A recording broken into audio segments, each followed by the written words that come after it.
Dans cette compilation des vidéos de notre série What the F***, nous poursuivons notre descente vers les abysses et on va juste sous la surface. Nous plongeons encore un peu plus dans le complot avec des éléments rapportés par plusieurs sources crédibles mais pas confirmés par des organes officiels. Quoique, bienvenue dans Phénomène.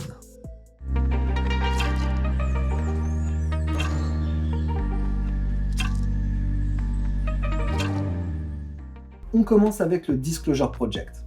On pourrait s'attendre à retrouver ce qui va suivre beaucoup plus bas dans cet iceberg. Mais avec une vingtaine de fonctionnaires du gouvernement américain pour le défendre, on est dans du crédible.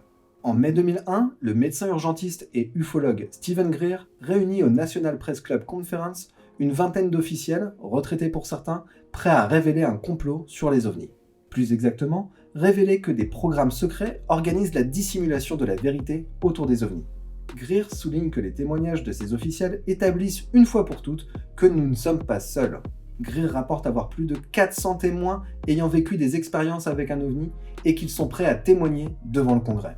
Daniel Sheehan, un avocat connu à Washington, rapporte que dans l'administration Reagan, alors qu'il dirigeait les archives nationales, il a vu des photos d'ovnis capturés. Bon, je sais pas toi, mais là on a 400 témoins prêts à jurer devant le Congrès qu'il y a un complot. Tu veux plus de détails sur ce sujet ? Dis-le nous en commentaire. Parlons maintenant du Collège Invisible. Si tu as vu les vidéos précédentes, tu sais que ce sont entre autres J. Allen Hynek et Jacques Vallée qui l'ont fondé. Plus exactement, Hynek l'a initié et Vallée l'aurait davantage formalisé en 1973. Ce Collège Invisible est donc un rassemblement informel de scientifiques qui ont étudié en secret le phénomène ovni. Certains ont beau avoir participé à certains programmes comme Blue Book, ils ont reconnu y avoir menti, comme Hynek et l'excuse des gaz des marais. Ils ont par la suite encouragé des conclusions opposées à ces programmes. Si le Collège Invisible ne constitue pas une preuve d'un complot, le fait que des scientifiques se cachent pour étudier et tirer des conclusions opposées à la version officielle montre bien qu'il y a quelque chose d'étrange. On reparlera plus tard de Jacques Vallée et de son avis personnel sur la question. On va maintenant chez nos voisins belges et on aborde la vague d'ovnis de fin 1989 à l'été 1991. Pendant cette période, des milliers de témoins qui comprennent aussi bien des civils que la force aérienne belge fait état de grands triangles noirs avec une lumière à chaque extrémité, qui serait arrondie, et une lumière rouge en dessous au centre. L'envergure de l'objet serait de 40 mètres. Au total, ce sont plus de 2000 observations qui ont été enregistrées. Si la majorité ont pu être expliquées, au moins 500 restent inexpliquées. La force aérienne belge possède 12 témoignages de la gendarmerie et des témoignages directs de militaires. Il n'y a à ce jour pas d'explication officielle de ce que les témoins ont pu observer. Néanmoins, avec le temps, plusieurs hypothèses ont été formulées. Tout d'abord, ce serait un phénomène socio-psychologique. Tout le monde aurait vu des trucs normaux, mais une panique générée par les médias aurait augmenté le phénomène. Et les 500 cas inexpliqués, d'après ceux qui soutiennent cette hypothèse, seraient alors des cas dont l'étude des rapports n'était pas aussi sérieuse que prétendu. La seconde explication possible, le triangle observé aurait été un avion conventionnel comme l'AWACS ou des hélicoptères comme le Sea King ou des Black Hawk. Il reste que les témoins ne font état d'aucun bruit. Mais passons. On ne va pas vous dire ce dont il s'agit, mais d'après Stephen Greer, responsable du Disclosure Project évoqué plus tôt, ou Tom DeLonge, cofondateur de To The Stars Academy, ce serait l'infameux TR-3B, un ovni créé par l'armée américaine. On traverse l'Atlantique pour parler des Lumières de Phoenix, un événement similaire qui s'est déroulé à Phoenix, en Arizona, aux États-Unis. Une formation de lumière dans le ciel a été observée par un nombre important de témoins. Rapidement, pour calmer la population, le maire de Phoenix a tenu une conférence de presse. Extrait.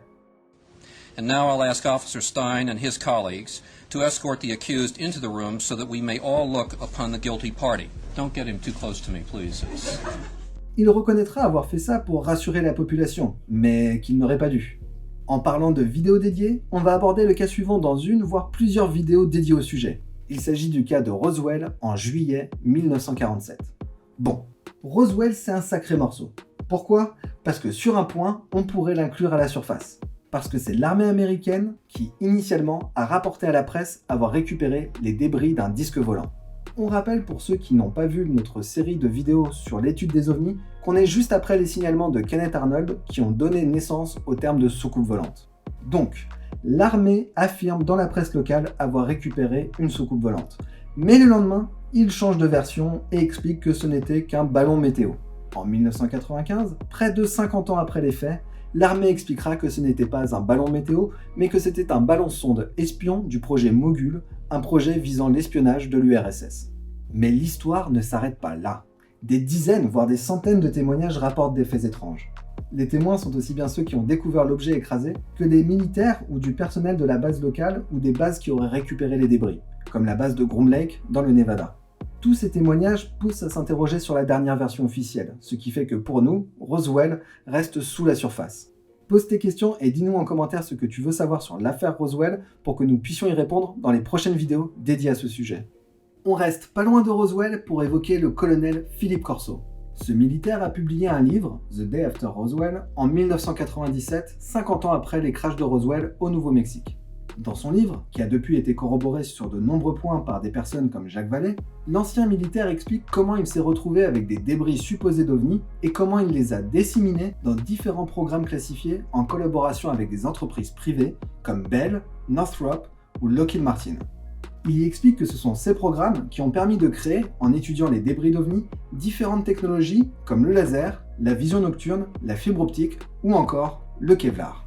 Dans son livre, Corso évoque que les circuits imprimés seraient également issus de ces programmes, mais Jacques Vallée le corrige dans son livre Trinity The Best Kept Secret en précisant qu'un brevet allemand de 1932 contredit cette hypothèse.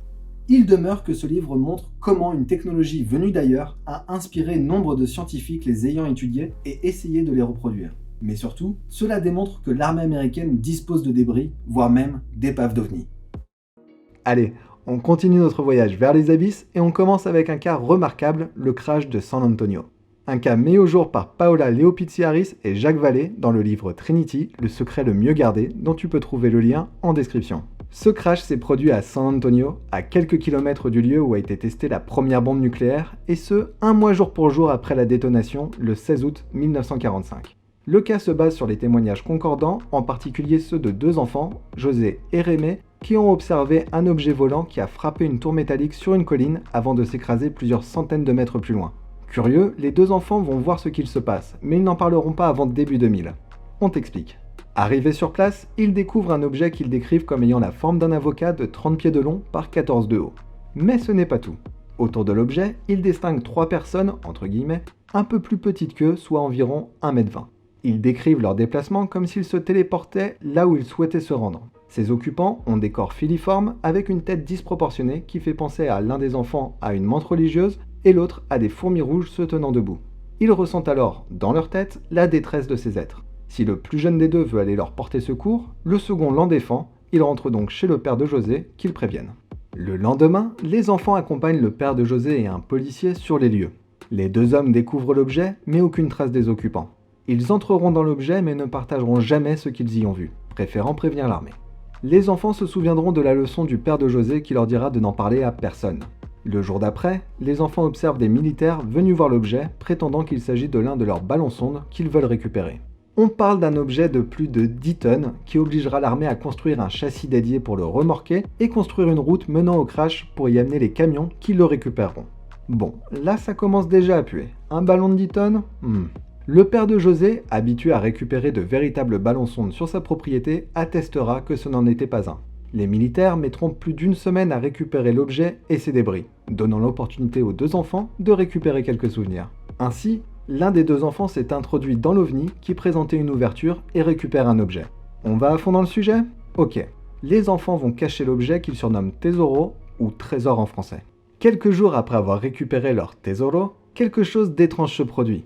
Un berger qui n'a rien à voir avec tout ça, mais dormant dans la propriété, va raconter au père de José que pendant la nuit, 3 petits êtres étranges seraient apparus dans sa chambre, bien que fermée, et auraient réclamé le fameux Tesoro. Ne comprenant pas ce qu'il se passait, il récupéra son fusil et mit en joue les petits êtres qui disparurent à travers le mur. Mais ce n'est pas tout. Les enfants et le père récupéreront une sorte d'aluminium à mémoire de forme et un matériau ressemblant à des cheveux d'ange, décrit par la cousine de José restée sur place, comme brillant dans le noir et abrasif. On est dans du bien étrange là. Ce cas a été abordé avec sérieux et détail par Jacques Vallée et Paola Leopizi-Harris dans leur livre Trinity, le secret le mieux gardé. Vallée y démontre que, vu l'époque, c'est probablement le service en charge du projet Manhattan qui a récupéré l'objet. Récemment, Paola Leopizi-Harris a déclaré dans une interview que le plus jeune des enfants, qui a travaillé pour le gouvernement et qui est décédé en 2013, aurait vu le dossier secret traitant du cas, un dossier classifié, dans le département de l'énergie. Vallée conclut dans son livre que même lui, qui était consultant pour le projet Blue Book, ne peut avoir accès au programme qui regroupe les technologies OVNI. Bref, on te conseille de lire ce livre passionnant pour plus d'infos sur ce cas étonnant et précurseur de Roswell. Retrouve les références en description. On a vu que dès 1945, l'armée a récupéré des débris. Et dans la vidéo précédente, on évoquait le livre du colonel Corso qui a disséminé ces technologies inconnues dans des programmes secrets. Mais comme le montre le crash de San Antonio, il n'y a pas que l'armée qui disposerait de débris. Ainsi, en 2016, Tom DeLonge, ancien leader du groupe punk rock Blink-182, annonce la création de TTSA, To the Stars Academy, un organisme étrange vantant la divulgation sur la question OVNI où se retrouvent une rockstar, Tom DeLonge, des agents du contre-espionnage comme Luis Elizondo ou des anciens du ministère de la Défense comme Chris Mellon ou encore des ingénieurs de Martin Lockheed, voire Al Puthoff, un chercheur connu pour ses travaux en antigravité et paranormal. Mais en plus des CV impressionnants de ses membres, DeLonge précise qu'il possède un matériau exceptionnel. Censé provenir d'un ovni, DeLonge a expliqué dans une interview que l'objet avait une structure atomique incroyable. Selon les analystes de To the Stars Academy, le métal aurait été fabriqué en zéro gravité en alignant parfaitement les atomes. Ce métal à la structure étrange pourrait perdre de sa masse une fois bombardé par un rayon énergétique. Après avoir demandé un peu d'argent au public en expliquant qu'ils allaient construire un véhicule fonctionnant sur un système antigravité ou similaire, TTSA a signé un CRADA avec l'armée américaine rendant l'étude de ces métamatériaux top secret. TTSA a également lancé un projet en 2018, le Adam Project, visant à collecter des débris supposés récoltés par des Américains. Inutile de dire que ceux qui ont envoyé leur objet ne les reverront probablement jamais. On te prépare d'ailleurs une vidéo pour tout comprendre de l'étrange TTSA et de son fondateur Tom DeLonge. Abonne-toi à la chaîne pour ne pas la manquer et pose tes questions sur le sujet en commentaire. L'armée étudie au plus haut niveau ces débris. Tu nous crois pas ? En 1959, le Canadien Wilbert Smith, dirigeant le projet Magnet, évoque avoir eu en sa possession un débris collecté en 1952. Quand on lui a demandé s'il avait rendu l'objet à la US Air Force, il répondit que non, et qu'il avait retourné l'objet à un niveau bien plus haut que la US Air Force dans un projet classifié 2 rangs au-dessus du projet Manhattan. En 1965, J. Allen Hynek interroge Donald Rumsfeld, l'un des responsables du déplorable Patriot Act, alors simple membre du Congrès, au sujet de ce que c'est le gouvernement sur le sujet. Rumsfeld lui répondra qu'il n'a pas de need to know. En gros, c'est trop classifié pour que Hynek puisse y jeter un coup d'œil. Encore, en avril 1997, l'amiral Wilson rencontre un ami de Jacques Vallée, Eric Davis, et lui dira qu'il y a bien des programmes ultra secrets, mais on y reviendra plus en détail dans la prochaine vidéo.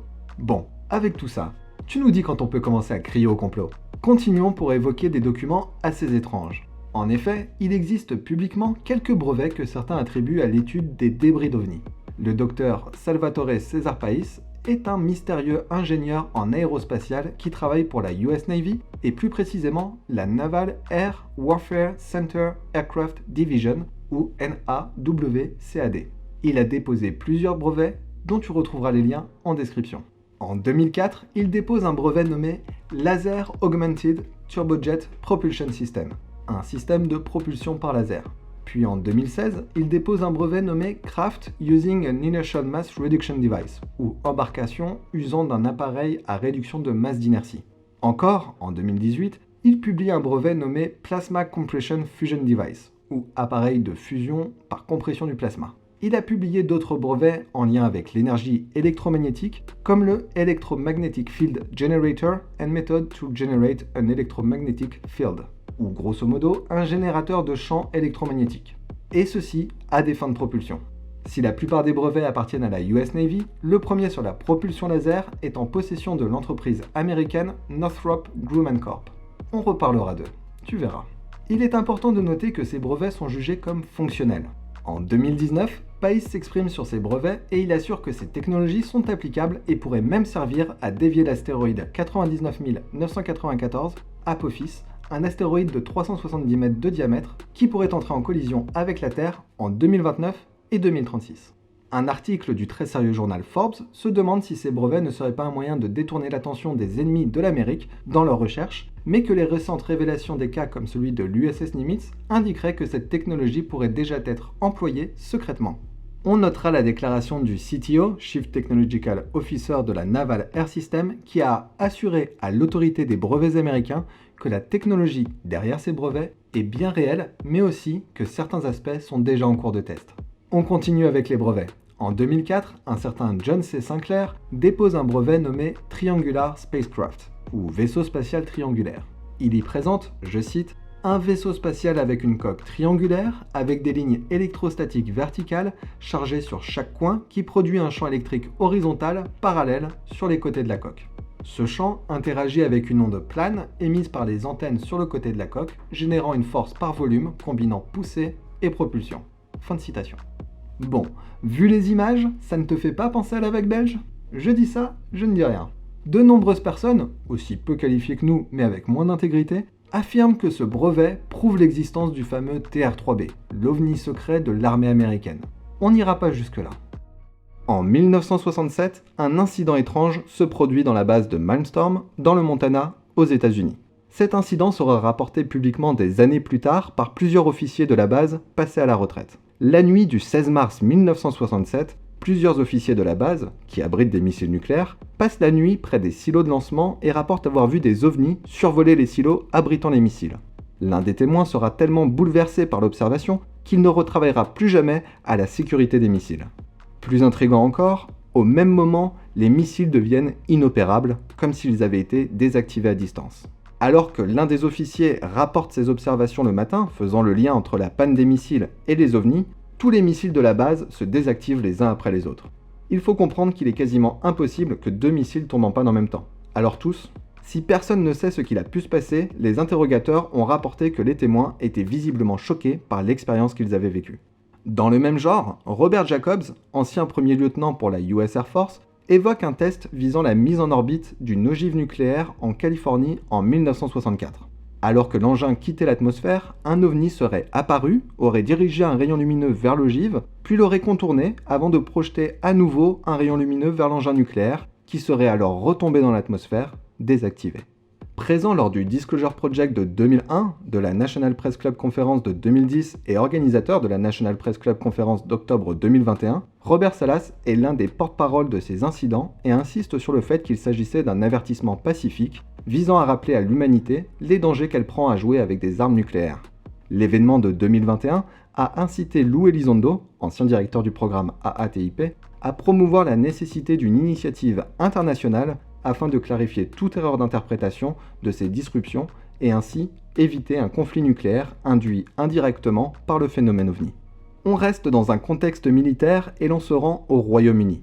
Il est 3h le matin du 27 décembre 1980 quand une patrouille de la base de la Royal Air Force de Woodridge, près de Suffolk, au Royaume-Uni, passe près de la porte Est. C'est alors qu'elle remarque d'étranges lumières qui descendent dans la forêt voisine de Rendlesham.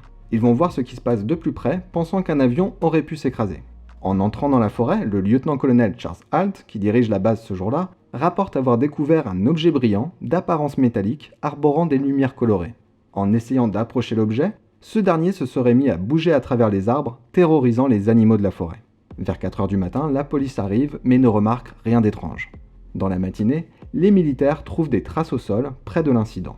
Les traces présentent un motif triangulaire, et près de la zone, des branches d'arbres sont brisées ou brûlées. Mais l'histoire ne s'arrête pas là. Le 29 décembre, Halt retourne sur les lieux pour faire des relevés des niveaux de radiation.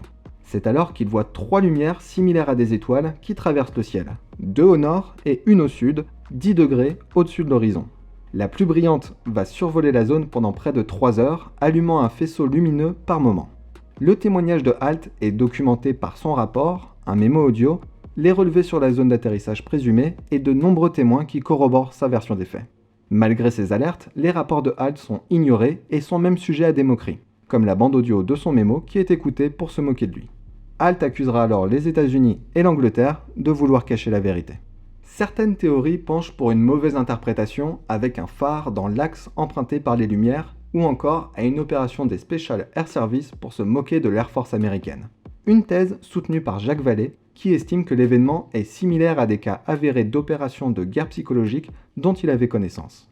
Pourtant, la base aurait abrité des missiles nucléaires américains et nous avons déjà vu de l'appétence des ovnis pour le nucléaire. Envie d'en savoir plus ? Consulte la bibliographie en description ou fais-nous part de tes questions en commentaire et peut-être que nous ferons une vidéo dédiée à ce cas. En 1960, près de Melbourne, en Australie, un instituteur finit son cours. Il est 11h quand ses élèves lui font remarquer un objet étrange dans le ciel. L'objet est décrit par les élèves comme ressemblant à une soucoupe de la taille de 2 voitures familiales de couleur grise ou vert-gris. L'objet émettrait une légère lumière pourpre. D'après les élèves, l'objet serait descendu et aurait survolé l'école avant de disparaître derrière des arbres. Après environ 20 minutes, il serait réapparu et serait parti en direction du nord-ouest. Certains témoignages rapportent qu'il aurait été pourchassé par un autre objet volant non identifié. Ce cas, présenté aussi bien dans le documentaire de Jeremy Corbell, The Phenomenon, que dans une récente série documentaire tchèque achetée par Netflix, a pour intérêt de totaliser plus de 300 témoins, y compris des enseignants. De plus, les témoins sont toujours constants dans leurs témoignages, même 50 ans plus tard. Mais ce n'est pas le seul cas impliquant une école et une observation d'OVNI en plein jour. C'est en 1994, à Ruwa, au Zimbabwe, que 60 élèves de l'école Ariel sont témoins d'un événement incroyable. Rapporté par un journaliste correspondant de la BBC, Tim Leach, les témoignages des 60 élèves sont concordants. Le 19 septembre 1994, vers 12h12, les enfants remarquent un large disque près d'arbres avoisinants. Certains enfants rapportent avoir vu des personnes vêtues de noir avec de grands yeux noirs près de l'appareil. Après avoir vu que les enfants les avaient repérés, ils seraient alors retournés dans l'appareil. Si les parents et les professeurs sont d'abord sceptiques, les témoignages concordants des enfants semblent être validés par l'actualité. Des observations d'OVNI dans le pays, mais aussi dans les pays voisins, sont rapportées par des avions et des officiels à la même période. Mais pourquoi se serait-il posé ? Un enfant rapporte avoir vu un des occupants sur le vaisseau aller d'avant en arrière, peut-être pour effectuer des réparations. Certains enfants rapportent avoir eu une sorte de contact télépathique avec les occupants de l'OVNI qui les auraient mis en garde sur l'état de la planète et la crise écologique. On revient en France et on va te parler d'un cas iconique. Pour le traiter parfaitement, on pourrait y passer des heures, alors nous allons juste le passer rapidement en revue, et si tu veux en savoir plus, n'hésite pas à nous le dire en commentaire. Le 1er juillet 1965, à 5h45 du matin, Maurice Mas, agriculteur apprécié de la région, est au lieu-dit d'Olivol, à 2 km de Valençol.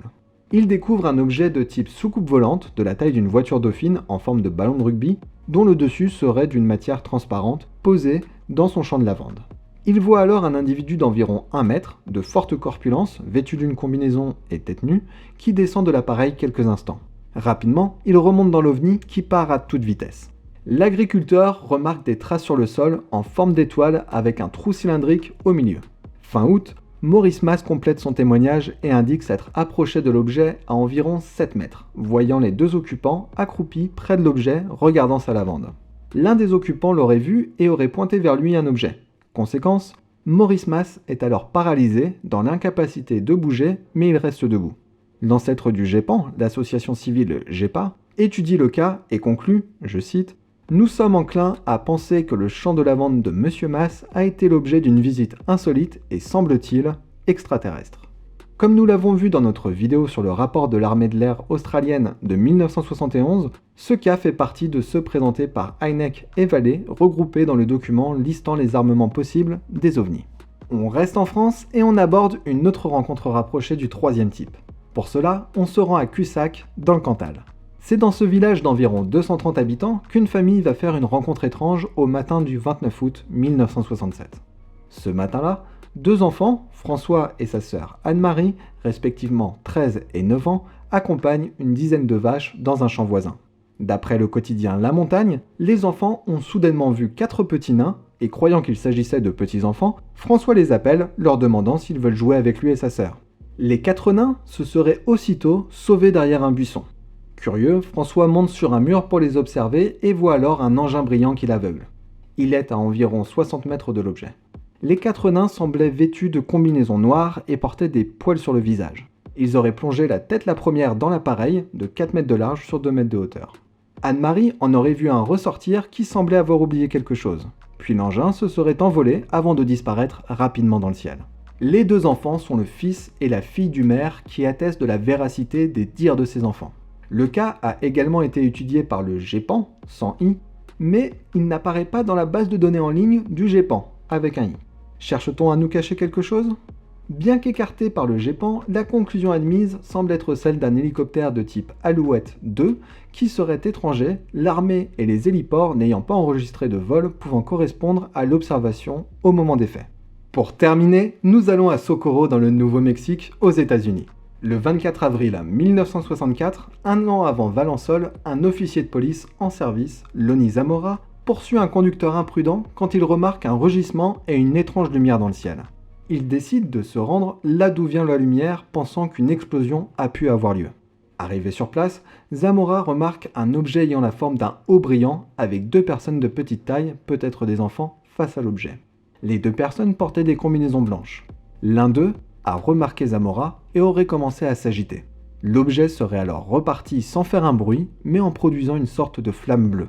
En se rendant sur place avec un collègue, ils trouveront des traces sur le sol, 4 larges et rectangulaires et 4 plus petites et rondes, pouvant correspondre à des trains d'atterrissage, même si Zamora ne croit pas en avoir vu.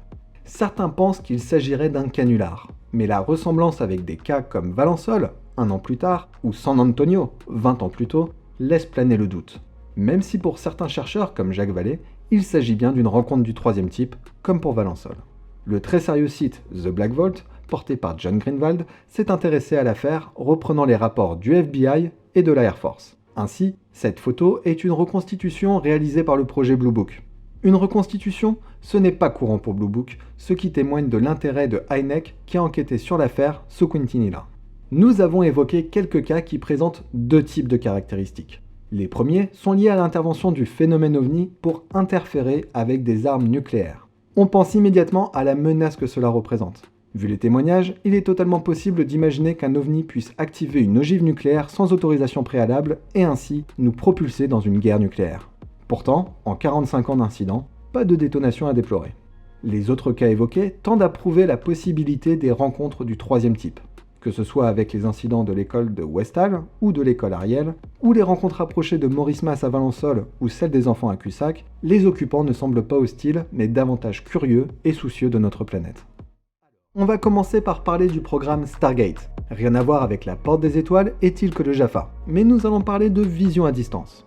Lancé en 1978 par la DNI et le Stanford Research Institute, le projet visait le recours à des personnes ayant des capacités psychiques importantes pour voir des événements à distance. D'où leur est venue une telle idée.